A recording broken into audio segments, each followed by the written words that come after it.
नमस्कार, आपका स्वागत है। और ग्लोबल संकेतों के कारण इन दिनों शेयर मार्केट पर दबाव है, लेकिन सोने की चमक लगातार बढ़ रही है। इक्विटी के मुकाबले सोने ने सिर्फ एक हफ्ते में 4% का रिटर्न दिया है, जबकि इक्विटी का रिटर्न नेगेटिव है। यानी अगर आपके पोर्टफोलियो में सोना है तो उसके लिए कवर का काम कर रहा है ये। साथ ही देश में धीरे धीरे गोल्ड लोन की भी मांग बढ़ रही है।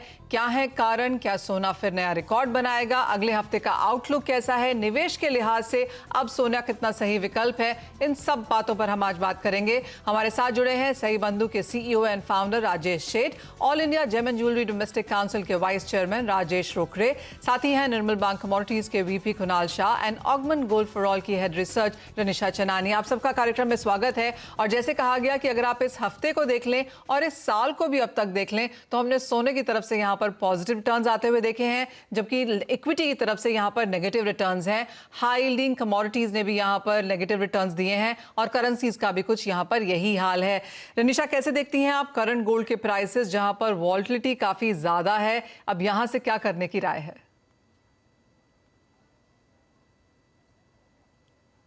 हाँ मनीषा, हमने देखा है कि इस हफ्ते काफी अनसर्टेनिटी बनी हुई है मार्केट्स में, जिस वजह से गोल्ड एंड सिल्वर को एक पॉजिटिव रिटर्न्स हमने देखे हैं आते हुए एंड सेफ हेवन डिमांड भी आते हुए देखी है।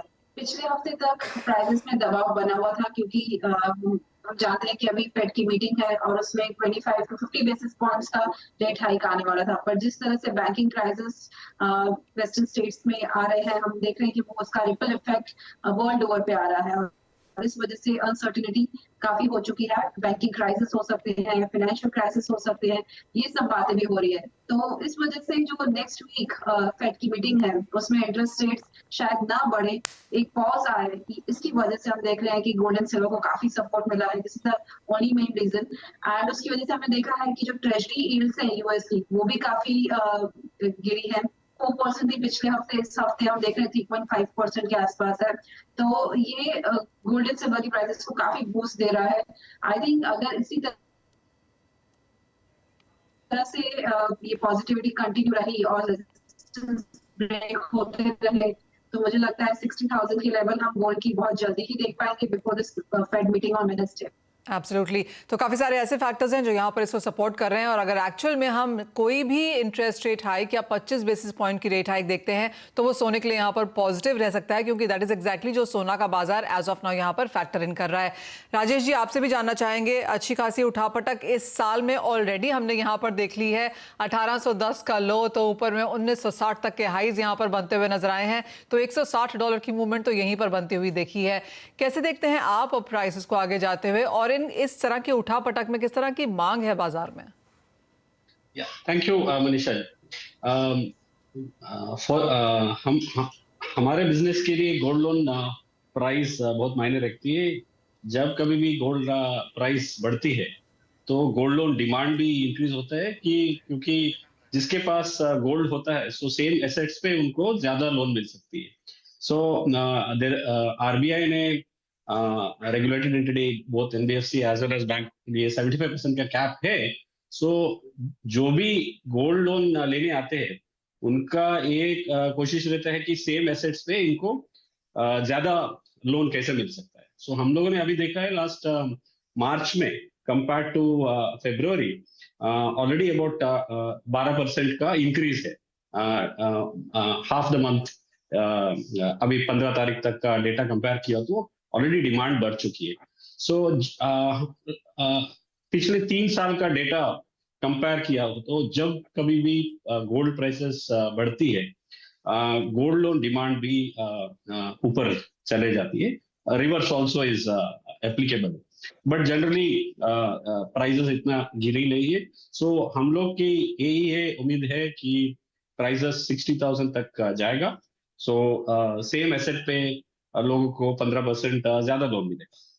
जी हाँ, ये एक और मार्केट है जहां पर हमने अच्छी खासी बढ़त आते हुए देखी। ऑफ कोर्स इस बारे में डिटेल में बात भी करेंगे, लेकिन ये सवाल अब आपसे है राजेश रोकरे जी, आप कैसे देखते हैं जो उठापटक है उसकी फिजिकल बाइंग? जैसे राजेश शेट्टी जी ने बताया कि गोल्ड लोन की मार्केट पे क्या असर पड़ा है, लेकिन अगर हम फिजिकल बाइंग की यहाँ पर बात करें तो इस उठापटक में वहां उस बाजार ने इसे कैसे देखा है?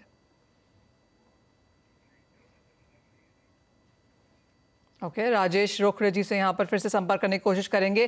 कुणाल, आप कैसे देखते हैं ये करंट प्राइसेस, क्योंकि अच्छे खासे गेन्स तो हैं ही, पोर्टफोलियो के लिए भी काफ़ी बेहतरीन है, आप सोने पे काफ़ी बुलिश भी रहे हैं। अब इन करंट लेवल्स पे क्या करने की राय देंगे? अगले हफ्ते के लिए अगर किसी को पोर्टफोलियो बनाना है, अगले 3 महीने के लिए बनाना है, तो वो क्या करें? गोल्ड का ओवरऑल व्यू है वो तेजी का ही है। मौजूदा स्तरों से हमने जो भी $15-20 $25 का फॉल आ सकता है, जब फेड रेट बढ़ाता है तो थोड़ा सेंटिमेंटली नेगेटिव होता है। उसकी स्पीच भी देखनी होगी आगे जाके, और रेट बढ़ाने वाले कि नहीं। So all this will have an impact on Boolean prices, but the broader trend is still positive.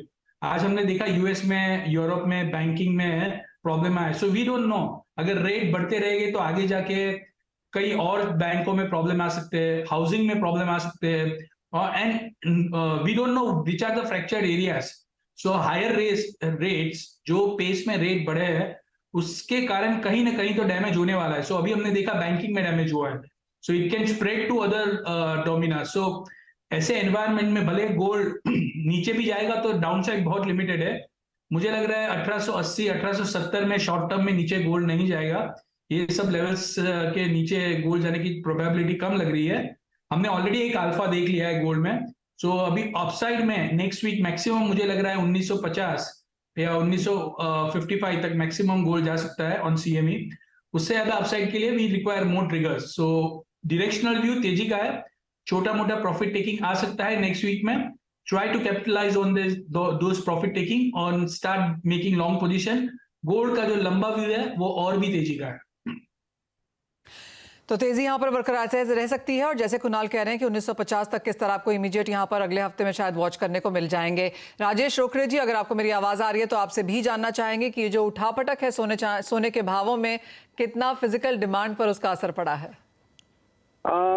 अभी देखा जाए तो गुड़ी पाड़वा और अक्षय तृतीया सामने है। इसकी तैयारी पूरी ज्वेलर्स ने वैसे भी 1 से 1.5 महीने पहले से कर लेते हैं, तो इस वजह से ऑलवेज डिमांड रहती है मार्केट में, क्योंकि इसके साथ ही अभी वेडिंग सीजन सामने है जी। तो ऑल और डिमांड की तैयारी से ज्वेलर्स ने अपना स्टॉक किया हुआ है, और सामने जो 2 बड़े त्योहार है जैसे गुड़ी पाड़वा और अक्षय तृतीया मैंने कहा है, तो इस वजह से डिमांड 100% आएगी, क्योंकि इतने सालों से यह बड़े 2 त्योहारों में सोना पब्लिक खरीदती है, यहाँ के लोग खरीदते हैं। इस वजह से डिमांड अच्छी खासी। हाँ, रेट में थोड़ा बड़ा है तो थोड़ा सा मार्केट में 1-2-4 दिन के लिए थोड़ा सा रुक जाता है, कस्टमर की एक स्टेबिलिटी आए, बट ओवरऑल देखेंगे आप पूरे 1 साल में करीब 15% का रिटर्न अगर गोल्ड देता है, तो एकमात्र यही एक चीज है जो रिटर्न मतलब एज ए इन्वेस्टमेंट भी सोचा जा सकता है और उसको यूज भी सोचा जा सकता है। इस वजह से इसके तरफ का जो मोह है वो कभी खत्म हुआ नहीं है और कभी होगा भी नहीं है। जी हाँ, और अगर अपने लोज की तरफ से देखें, इसी हफ्ते में करीबन 3-3.5 हज़ार की बढ़त हमने यहाँ पर सोने के प्राइसेस में आते हुए देखी है।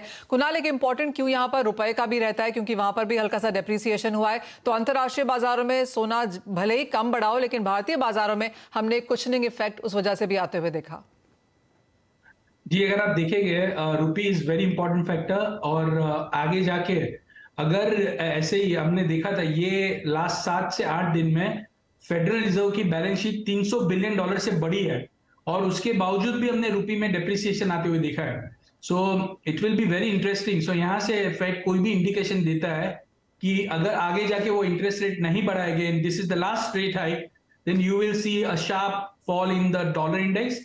एंड सो मुझे लग रहा है कि रुपी कहीं ना कहीं नेक्स्ट वीक पीक आउट हो जाएगा फॉर नेक्स्ट 2-3 मंथ्स, और on the down side it can go well below 82, 81.50 और perhaps 81. So I'm expecting rupee to appreciate going forward. रनिशा, लोग तो सोना खरीदते ही हैं, जैसे कहा गया, जैसे राजेश रोकड़े जी भी ने कहा कि सदियों से चला आ रहा है, किसी ना किसी लिहाज से हमारे पास यहाँ पर सोना होता ही है। और हमने एक हल्का सा ट्रांजिशन भी यहाँ पर इंडियन मार्केट्स में आता हुआ देखा है कि सिक्के और ज्वेलरी के अलावा अब यहाँ पर लोग ETF में डिजिटल गोल्ड के तरीके से, ई गोल्ड के तरीके से यहाँ पर अब सोना लेने लगे हैं। उस तरह वहाँ पर किस तरह की ग्रोथ आपको क्वार्टर ऑन क्वार्टर बेसिस पे देखने को मिली है? आपने सही कहा मनीषा, पिछले कई सालों से हम देखते हैं कि जो मेन जो रूटीन रहता है गोल्ड इन्वेस्टमेंट का, that was in gold jewellery and bars and coins, but gradually after Covid हमने देखा है डिजिटल गोल्ड की मांग बढ़ी है। हर साल हर क्वार्टर हम देखते हैं मांग बढ़ती रहती है। क्वार्टर एंड क्वार्टर की आप बात करें तो हम जिस तरह से फर्स्ट क्वार्टर थोड़ा डल रहता है, सेकंड क्वार्टर ऑफ 2023 में हम एक्सपेक्ट कर रहे हैं कि अक्षय तृतीया की वजह से एटलीस्ट यहाँ से वाई हम 2x ग्रोथ देख सकते हैं। एंड डिमांड जो है इंडिया में गोल्ड की इतनी इलास्टिसिटी नहीं है प्राइसेस के साथ। हम देखते हैं जब भी प्राइसेस अभी सब यूज टू हो गए हैं, एक न्यू नॉर्मल बन गया है कि गोल्ड की प्राइसेस 55,000 के ऊपर ही रहेगी। तो थोड़े भी डिप्स मिलते हैं प्राइसेस में 55,000 टू 56,000 के आसपास, तो बहुत अच्छी बाइंग आती है कोई भी मार्केट में हो, ETF हो, डिजिटल गोल्ड हो या फिजिकल बाइंग हो। तो पीपल आर जस्ट वेटिंग। सबको पता है कि overall it is a bullish market, हर साल 12% का CAGR रिटर्न मिला है गोल्ड में, तो डिमांड जो है वो हर लोअर लेवल्स पे स्ट्रांग रहती ही है। एब्सोल्युटली। आप सबसे ये भी जानना चाहेंगे कि अब आपके क्या क्यूज हैं, व्यूज हैं कि इस साल के अंत तक यहाँ पर सोना कहाँ जाता हुआ नजर आएगा? इन स्तरों पे अभी अगर कोई खरीदे कुणाल तो क्या लेवल्स हैं जो आप यहाँ वॉच करेंगे? जी मेरी राय में जो ऊपरी लेवल्स जो मुझे लग रहा है ये साल गोल्ड के लेवल होने चाहिए कंजर्वेटिवली 2050 से $2100, और नेक्स्ट साल कंजर्वेटिवली 22। आने वाले 3 से 4 साल तक गोल्ड में कोई मंदी नहीं है, गोल्ड में छोटे मोटे करेक्शन आते रहेंगे, gold prices are going to make new high, I am very confident. And levels is not material, when I am saying it's making new high in the dollar terms, so level का ज्यादा important नहीं है, वो 2200 भी हो सकता है, 2300 भी हो सकता है, you don't know. So I am very bullish, आपको ज्यादा नहीं पर कंजर्वेटिवली 10-15% रिटर्न तो गोल्ड से मिलने ही वाला है। And there is no reason, आज जब वर्ल्ड की सेंट्रल बैंक ने 15, अगर आप ओवरऑल सेंट्रल बैंक की बाइंग देखेंगे, so as compare to the previous years, this last 12-13 महीने में जो सेंट्रल बैंक की बाइंग हुई है दैट इज ह्यूमंगस। सो ऐसे में गोल्ड में कोई मंदी की जगह ही नहीं बनती है। 1500 टन रफली is buying by central banks. जब सेंट्रल बैंक बाय कर रहे हैं तो आप क्यों डर रहे हो? जब आप कह रहे हैं कि 21 और 2200 तक जाएगा तो भारतीय बाजारों में क्या मान के चलें? 60,000, 62,000, 65,000? So here the equation is going to be very difficult and tricky because if the dollar index goes below 100, let us say 3 months, 4 months down the line, तो वो टाइम पे हमारा रुपी हो जाएगा 80। So some of the gains 3-4%, 5% अगर रुपी appreciate होता है तो इतना गेन चला जाएगा। तो इंटरनेशनल में 15-10% बढ़ेगा, तो इंडिया में फॉर एग्जांपल 6-7% बढ़ेगा, but we will still enjoy the gains and gold party is going to continue for next 3 to 4 years। Ranisha, आप इस गोल्ड पार्टी में कितना कंट्रीब्यूशन कर रही हैं? जी मनीषा, मुझे लगता है कि गोल्ड की बुलिशनेस कंटिन्यू रहेगी बाय दिस ईयर एंड। मैं भी एक्सपेक्ट कर रही हूँ $2,100 ऑन कॉमेक्स एंड अराउंड 62,000 तक की लेवल्स इंडियन मार्केट्स में देख सकते हैं। जिस तरह से अनसर्टेनिटी बनी हुई है, हाई इन्फ्लेशन है, इंटरेस्ट रेट अभी पीक आउट होने वाले, ये सारे के सारे सिनेरियोस यही दर्शाते हैं कि अभी भी पार्टी बाकी है एंड गोल्ड अभी भी न्यू हाइस टच करेगा। सो एवरी डिप्स पे बाय की मेरी भी रिकमेंडेशन रहती है। चलिए, तो व्यूअर्स को यही कहना है कि इस पार्टी में आप भी यहाँ पर आएँ और एंजॉय करें, और क्योंकि यहाँ पर अच्छे खासे मुनाफे बनते हुए नजर आ रहे हैं। राजेश रोकड़े जी, क्लियरली काफ़ी बुलिशनेस है यहाँ पर प्राइसेस को लेकर। किसी को अगर खरीदना हो तो आप कहेंगे ये सही लेवल्स हैं अपनी फ्यूचर बाइंग भी अभी कर लेने के लिए? बिल्कुल मनीषा जी, मैं सही कहूंगा कि एवरी डिप, जब भी सोने के भाव थोड़े भी कम आते हैं तो बिल्कुल वो अपॉर्चुनिटी बनती है खरीदने के लिए, और एवरी डिप ही आपको प्रॉफिट देगा। कभी भी गोल्ड मार्केट बहुत ज्यादा बैरिश की संभावना बिल्कुल नहीं, जैसे कि अदर पैनलिस्ट ने कहा है कि बुलिश साइड ही ज्यादा दिख रहा है। उसके पीछे बहुत सारे कारण है। एक तो अभी जो बैंकरप्ट हुई है कुछ बैंक्स, और उनकी कुछ खबर भी आई है, तो वो नेगेटिव इम्पैक्ट देता है। इस वजह से भी गोल्ड को बुलिश की तरफ लेके जाता है। और इंटरनेशनली भी अभी आप देखेंगे काफी अस्थिरता है। पर्टिकुलर अगर आप जो रशिया और यूक्रेन का जो युद्ध चल रहा है, जो वार चल रहा है, वो इधर आप चाइना और ताइवान का देखेंगे, या उत्तर कोरिया और दक्षिण कोरिया के बीच में जो क्राइसिस है वो, तो ये सब चीजों चारों तरफ से इम्पैक्ट करता है गोल्ड के ऊपर। और यही वजह है कि इमीडिएटली अभी जैसे यूएस में जो बैंकरप्ट हुई है वो एक बड़ा कारण बना, जो रैली आई एकदम से बढ़ने का। तो ऐसी बहुत सी अस्थिरता होने के कारण गोल्ड के रेट काफी ऊपर जाने की संभावना है, और आने वाले दिनों में जिस तरह से अभी 58 के आसपास रेट है, तो ये 65,000 अगर दिख जाए तो कोई बड़ी बात नहीं है। ऑलराइट, तो यानी कि गोल्ड पार्टी क्लियरली यहाँ पर होती हुई नजर आ रही है। अभी आपके ऊपर है कि आप इसमें कितना पार्टिसिपेट करते हैं और क्या लेकर आते हैं। लेकिन इसी के साथ एक ब्रेक के लिए रुकेंगे और क्लियरली हाँ, गोल्ड की खरीदारी करनी चाहिए, काफी सारे विकल्प भी यहाँ पर हैं, लेकिन गोल्ड लोन्स भी एक बहुत बड़ी मार्केट है, इसके ऊपर फोकस करेंगे इस ब्रेक के बाद।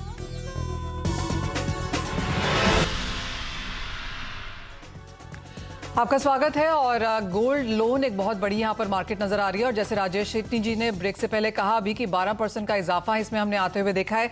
राजेश जी, जो लेटेस्ट नंबर्स हैं वो तो ये भी दिखाते हैं कि HNIs अब यहाँ पर 8 से 10% इस मार्केट का हिस्सा बन चुके हैं। 42% औरतें गोल्ड लोन का यहाँ पर फायदा उठाती हैं। कैसे देखते हैं आप ये बाजार और सोने के जो भाव की मूवमेंट है उसका कितना असर आप इस ट्रेड पे पड़ता हुआ देख रहे हैं? पहले ये भी देखना चाहिए कहाँ से गोल्ड होल्डिंग है। So if get the entire India 70% gold holding है रूरल सेमी अर्बन पे, it's not in urban. So gold loan का डिमांड भी सेमी अर्बन और रूरल से ही है, ये ट्रेंड बढ़ रहा है। So more and more people are taking loans rural.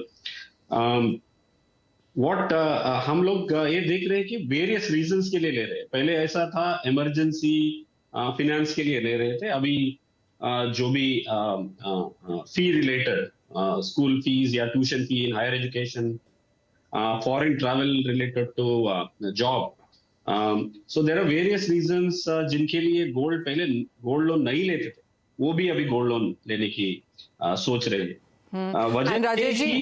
Rajesh ji, specially जिस तरह से इंटरेस्ट रेट हाइक अब यहाँ पर होती हुई नजर आई है कि और जो बैंक लोन्स हैं वो बहुत लोगों के हाथ से निकलते हुए नजर आएंगे, आप कहेंगे गोल्ड लोन इस बार इस मार्केट का भी फायदा उठाएंगे? हाँ, ये प्रोडक्ट ऐसा है कि ये प्रोडक्ट पे सिबिल प्री चेक नहीं होता है। There is no mandatory, so most of the banks exempt किए हैं कि अप टू 3 लाख के लिए सिबिल चेक नहीं करेंगे। सो गोल्ड लोन का टिकट साइज भी एवरेज 1 लाख से 3 लाख की होती है, और प्रोसेसिंग फी कम होता है, और इंटरेस्ट रेट भी पर्सनल लोन से कम है। ये एक ऐसा प्रोडक्ट है जिसके पास गोल्ड प्यूरेस्ट फॉर्म में हो तो गोल्ड लोन मिलने की 100% संभावना है, रिजेक्ट नहीं होता। बाकी सब में there is a strong chance of getting rejected for various reasons. इसके लिए इसमें ऑलमोस्ट 99% अप्रूवल रेटिंग है। Gold as long as it is in pure form loan मिल जाती है जी। और आपने जैसे जी राजेश जी, जैसे आप कह रहे थे कि रूरल ज्यादा खरीदता है, तो अगर हम इंडियन मार्केट्स की यहाँ पर बात करें तो किस एरिया में ज्यादा गोल्ड लोन लिए जाते हैं? गोल्ड की खरीदारी तो ज्यादा साउथ इंडिया में होती है, लेकिन लोन्स कहाँ से लेते हैं लोग? लोन्स भी साउथ से ही, तमिलनाडु हाईएस्ट है, उसके बाद केरला, बहुत बड़े एनबीएफसीज केरला से ही, और जी हाँ। और राजेश जी, अगर लोगों को लग रहा है कि यहाँ आगे जाके 60 बस 62,000 तक यहाँ कर सोने के प्राइसेस अगर आगे जाते हैं, आपको लगता है किस तरह की ग्रोथ फिर हम इस बाजार में देख पाएंगे? हम गोल्ड लोन एग्रीगेटर प्लेटफॉर्म की बिजनेस अपॉर्चुनिटी देखें, हम लोग 9 to 10% month on month growth देख रहे हैं। So we are growing very rapidly. सो हमारी यही उम्मीद है कि अगले 3 से 5 साल गोल्ड लोन ऐसा एक प्रोडक्ट बन जाएगी, one of the safest product for consumer as well as बैंकों के लिए। It's a complete secure product, उसमें एनपीए की संभावना ही नहीं। और गोल्ड प्राइसेस बढ़ती है तो बैंक के लिए अच्छा है कि उनका एलटीवी रेशियो कम होता है। So it's a safest product from both sides, and banks भी एनकरेज कर रही है। पीपल जो भी एनबीएफसी के पास जाते थे वो भी अभी बैंक के पास आ रहे हैं। सो हम लोग सही बंधु जैसे प्लेटफॉर्म ये जर्नी स्मूथन कर रहे हैं टेक्नोलॉजी लाके। सो जल्दी से जल्दी और आसानी से लोन मिले। सो हमारा यही है, we are going to see a phenomenal growth in the next 3 years, और प्राइसेस तो 62 to 65,000 जाने की उम्मीद है। जी हाँ, और जैसे आपने कहा 8 से 10% का इजाफा यहाँ per month on month basis है, यानी कि सिर्फ सोने के प्राइसेस ही ऊपर नहीं जा रहे, सोने से जो रिलेटेड बाकी ट्रेड्स हैं, चाहे वो गोल्ड लोन्स ही क्यों ना हो, यहाँ पर भी अच्छा खासा इजाफा देखने को मिल रहा है। बहुत शुक्रिया राजेश जी, कुणाल रनीशा साथ जोड़ने के लिए। इसी के साथ शो में इतना ही समय है, बहुत शुक्रिया साथ जोड़ने के लिए। हम रुकेंगे एक ब्रेक के लिए, लेकिन आप बने रहिए CNBC आवाज़ पर।